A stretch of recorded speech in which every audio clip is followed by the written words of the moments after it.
Good afternoon बच्चों, कैसे हैं आप सब। एक बार फिर से स्वागत है आपका अपने प्यारे से प्लेटफॉर्म पे। बच्चों, आज हम डिस्कस करेंगे डिफरेंट कंपोजिशन के बारे में फ्यूल्स के। ओके, प्रीवियस क्लास में हमने टाइप्स ऑफ फ्यूल डिस्कस किया था, क्लासिफिकेशन हमने देखा। बेसिकली तीन ही टाइप का होता है, solid fuel, liquid fuel, gaseous fuel. Okay, तीनों फ्यूल हम देख चुके हैं। आज हम उन फ्यूल्स का कंपोजिशन देखेंगे कि बेसिकली फ्यूल किससे मिलकर बना होता है। Okay, so one by one discuss करेंगे। स्टार्ट करते हैं क्लास। सबसे पहले नेचुरल गैस के बारे में हम बात करेंगे। किसके बारे में? Natural gas. नेचुरल गैस की अगर मैं बात करूं बच्चों, सो मेन कॉन्स्टिट्यूएंट की तरह यूज की जाती है मार्श गैस, जिसे आप मीथेन भी कहते हैं। ठीक है, मेन कॉन्स्टिट्यूएंट के बारे में हम डिस्कस करेंगे। सो मेन कॉन्स्टिट्यूएंट होता है, मेन कॉन्स्टिट्यूएंट इज मीथेन करके लिख लीजिए आप, इज मीथेन। क्या होता है फॉर्मूला? CH4, जिसे हम क्या बोलते हैं बच्चों? मार्श गैस भी बोलते हैं। क्लियर है? मेन कॉन्स्टिट्यूएंट क्या होता है? मीथेन, जिसे हम मार्श गैस भी बोलते हैं। एंड लिट बिट, और क्या होता है? इथेन एंड प्रोपेन भी इसमें प्रेजेंट रहता है। ठीक है, ऐसे ब्रैकेट में कर लें। अगर हम बात कर रहे हैं नेचुरल गैस की, तो मेन कॉन्स्टिट्यूएंट होता है वो तो मीथेन ही होगा, बट कुछ क्वांटिटी में इथेन और प्रोपेन भी प्रेजेंट रहता है। उससे क्या बनती है बच्चों? Natural gas. हम क्यों कंपोजिशन हम डिस्कस कर रहे हैं, तो हम उन्हीं के बारे में लिखेंगे। देन हम एलपीजी के बारे में अगर हम बात करें, चलो, हाँ, सेकंड है हमारे पास एलपीजी। नाम आपको पता ही है, liquefied petroleum gas. So main constituent होता है बच्चों ब्यूटेन एंड आइसोब्यूटेन। क्या होता है? Butane and isobutane. आइसोब्यूटेन को आप और क्या बोल सकते हैं? आप बोल सकते हैं बेटा 2 मेथिल प्रोपेन। ठीक है, आइसोब्यूटेन को आप 2 मेथिल प्रोपेन भी बोल सकते हैं, है ना। और क्या मिलाया जाता है? एंड इथाइल मरकैप्टन भी मिलाया जाता है बच्चों, फॉल्स स्मेल के लिए। टू, नीचे लिख लेते हैं हम यहां पर, क्यों मिलाया जाता है? Methyl ethyl isocyanide, methyl mercaptan क्यों मिलाया जाता है बच्चों? To detect the leakage of the LPG gas. चलो, अब ये चीज समझा देता हूं मैं आपको। एथाइल मरकैप्टन मिलाया जाता है। पहली बात तो मेन कॉन्स्टिट्यूएंट हमने यहां पर क्या लिखा? मेन कंपोनेंट हमने लिखा है ब्यूटेन एंड आइसोब्यूटेन। क्लियर है? ब्यूटेन एंड आइसोब्यूटेन से बनकर एलपीजी बनता है, मेन कॉन्स्टिट्यूएंट होते हैं। एलपीजी में साथ में क्या मिलाया जाता है? एथिल मरकैप्टन भी मिलाया जाता है। क्यों मिलाया जाता है बच्चों? देखो, एलपीजी हम घरों में यूज करते हैं, जो गैस हम यूज कर रहे हैं कुकिंग के लिए, तो उसमें आपने देखा होगा कई बार गैस लीक हो रही होती है तो हमें फॉल स्मेल आ जाती है। तो स्मेल किसकी वजह से आती है? क्योंकि एलपीजी में हम इथाइल मरकैप्टन भी मिलाते हैं, जिसकी वजह से हमें कहीं पर भी अगर एलपीजी लीक हो रहा होता है तो स्मेल आ जाती है। उसमें मिलाया ही इसलिए जाता है ताकि आपको स्मेल आ जाए। अगर सोचो इसमें एथिल मरकैप्टन नहीं मिलाया जाए तो कितनी ही एलपीजी लीक हो हमें पता नहीं लगेगा। जैसे ही आप क्या करोगे, बर्न करोगे, ब्लास्ट हो जाएगा बेटा। तो आपको क्या लगे, मैसेज मिल जाए, आपको इंफॉर्मेशन मिल जाए कि गैस लीक हो रही है, इसीलिए उसमें एथिल मरकैप्टन मिलाया गया, जो एक फॉल स्मेल प्रोड्यूस करता है, ताकि हम एलपीजी के लीकेज को डिटेक्ट कर सकें। ठीक है, चलो सीएनजी की बात कर लेते हैं। सीएनजी में बेटा मेन कॉन्स्टिट्यूएंट होता है आपका मीथेन गैस। ठीक है, वाटर गैस की अगर मैं बात करूं, वाटर गैस में होगा कार्बन मोनोऑक्साइड प्लस हाइड्रोजन, तो carbon monoxide plus hydrogen gas यानी H2 गैस। वहीं पर अगर हम बात कर रहे हैं प्रोड्यूसर गैस की, प्रोड्यूसर गैस होती है बच्चों carbon monoxide plus nitrogen gas से मिलकर बनी होती है प्रोड्यूसर गैस, ठीक है। वहीं पर अगर हम कॉल गैस की बात कर रहे हैं तो कॉल गैस में देखो क्या क्या होता है। एक होता है मीथेन, है ना, carbon monoxide plus methane, carbon monoxide,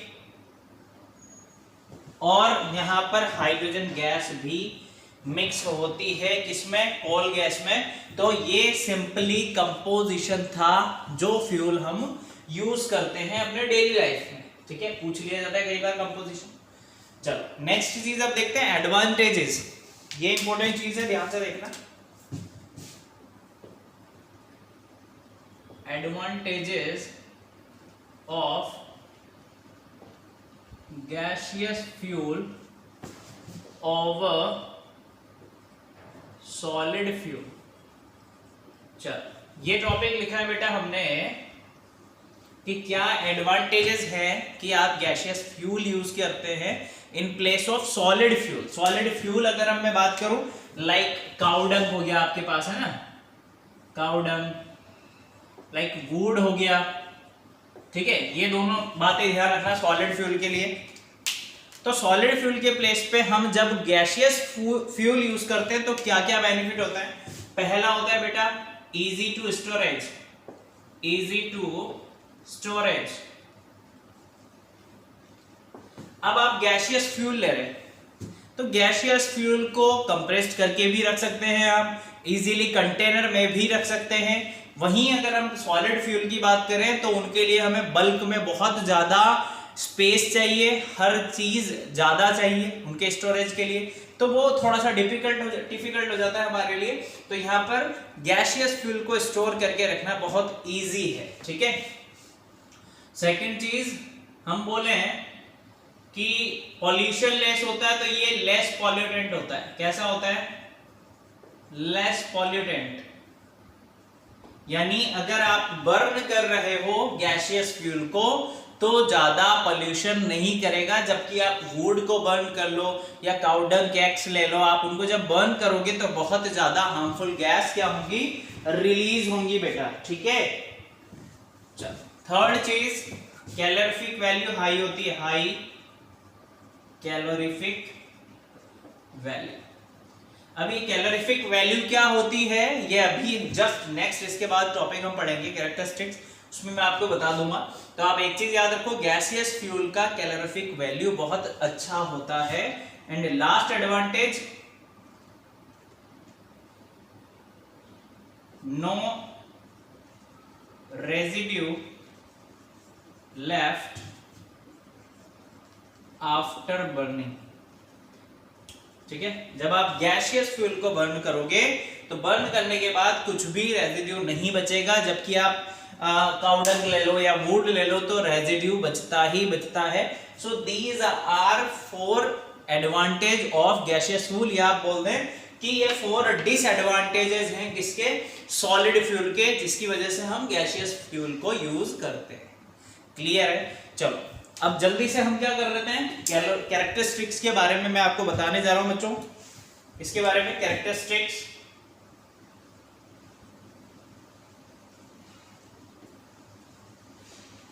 of fuels, fuel की कैरेक्टरिस्टिक्स के बारे में बात करें तो मेजर और इंपॉर्टेंट कैरेक्टरिस्टिक्स के बारे में ही हम डिस्कस करेंगे। So firstly let me right here the first characteristics, that is calorific value,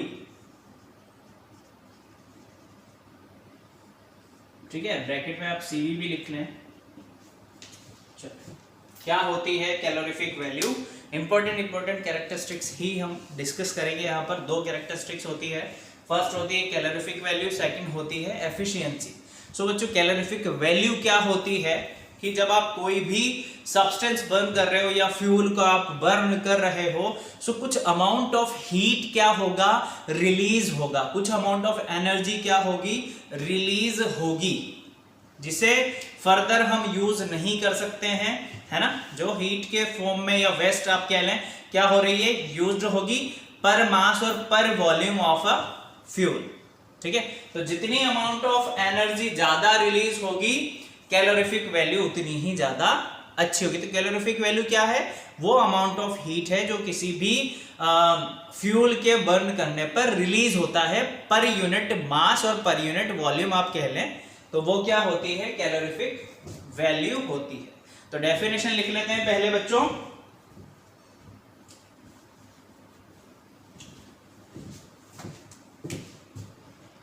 The amount of heat produced by complete burning of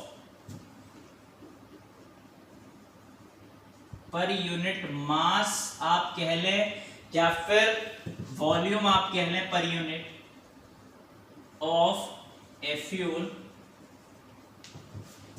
is known as calorific values, is known as calorific value. Clear है बच्चों। Amount of heat produced by complete burning of per unit mass volume of a fuel. Per unit mass में जितना भी fuel है उसको burn जब आप करेंगे और वो कंप्लीटली बर्न होता है, तो जितना अमाउंट ऑफ हीट क्या होगा, प्रोड्यूस्ड होगा, वही कैलोरीफिक वैल्यू होगी। एक कैलोरीफिक वैल्यू दो टाइप की होती है, high calorific value and second होती है low calorific value. High calorific value यानी जब ज्यादा अमाउंट ऑफ हीट प्रोड्यूस्ड होगा और जिसे हम रिकवर नहीं कर सकते हैं, उसे फर्दर यूज नहीं ले सकते हैं कहीं स्टोर करके। सो जितना ज्यादा high amount of heat release होगा, फ्यूल उतना ही अच्छा होगा। Are you getting my point.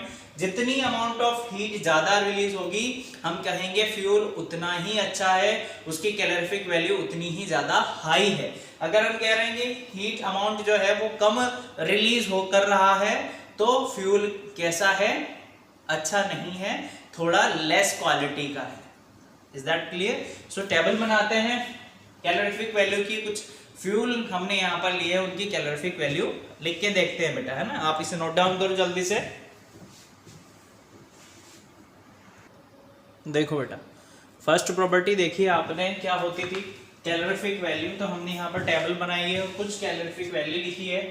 Cow dung कैक्स की कैलोरीफिक वैल्यू 7। हमने जो कैलोरीफिक वैल्यू ली है वो किलो जूल पर ग्राम में ली है। कई जगह आपको किलो जूल पर किलोग्राम में भी मिल जाएगी, तो ये 7 की जगह 7000 हो जाएगा, ठीक है। किलो में कन्वर्ट हो जाएगी, हमने ग्राम में ली है तो हमने मल्टीप्लाई 1000 से नहीं किया है, दैट्स इट, ठीक है। दोनों मिल जाएगी। सो कुछ कैलोरीफिक वैल्यू हमने यहाँ पर लिखी है ना। सबसे अच्छी कैलोरीफिक वैल्यू हाइड्रोजन की होती है कितनी, 150, यानी ये सबसे ज्यादा अमाउंट ऑफ हीट प्रोड्यूस करता होगा ऑन बर्निंग, है ना। सो सबसे अच्छी कैलोरीफिक वैल्यू हाइड्रोजन की, देन मेथेन, ये सब देख लीजिए, ओके। सेकंड कैरेक्टरिस्टिक्स होती है एफिशिएंसी, यानी कोई भी फ्यूल जब बर्न होगा बच्चों तो क्या करेगा, एनर्जी प्रोड्यूस करेगा, जो क्या होगी, एक तरीके से वेस्ट होगी, जिसे हम फर्दर यूटिलाइज नहीं कर सकते हैं फॉर कुकिंग और एनी अदर पर्पसेस, ठीक है। तो अगर हम यूज नहीं कर पाएंगे तो एफिशिएंसी क्या होगी, रिड्यूस्ड हो जाएगी। एफिशिएंसी रिड्यूस्ड, तो एफिशिएंसी अच्छी कब होगी, जब हम इसे यूज कर लेंगे। तो हम साइंटिस्ट ने क्या किया, कन्वर्जन डिवाइस बनाए कि जो एनर्जी वेस्ट हो रही है, हीट वेस्ट हो रही है, आप उसे क्या करें, कन्वर्ट कर लें by the conversion devices different. अभी ऐसा कोई भी डिवाइस नहीं बना है जो 100% एफिशिएंसी प्रोड्यूस करता हो, कोई भी ऐसा डिवाइस नहीं बना है अभी तक, है ना। सो हम क्या कर सकते हैं, इन एनर्जी के फ्यूल्स की एनर्जी को कन्वर्ट कर देते हैं बेटा किसमें, different forms of energy, like heat energy, mechanical energy में, जिससे एनर्जी वेस्ट नहीं होती है और जो फ्यूल है वो ज्यादा एफिशिएंट हो जाता है हमारे लिए, ठीक है। तो पेट्रोल इंजन की अगर हम बात करें तो एफिशिएंसी 25 to 30% हो जाती है। डीजल इंजन में इतनी हो जाती है। फ्यूल पावर्ड जनरेटिंग प्लांट की बात करें इतनी हो जाती है। सोलर सेल की एफिशिएंसी 10 to 40% है। अभी तक 100% एफिशिएंसी वाला कोई भी कन्वर्जन डिवाइस नहीं बना है। ओके, सो आज के लिए इतना ही बहुत है। आई होप आपको आज का लेक्चर समझ में आया होगा। नेक्स्ट क्लास में हम आइडियल फ्यूल के बारे में डिस्कस करेंगे एंड मेन कैरेक्टरिस्टिक्स के बारे में डिस्कस करेंगे। ओके, मिलते हैं नेक्स्ट क्लास में। Bye bye.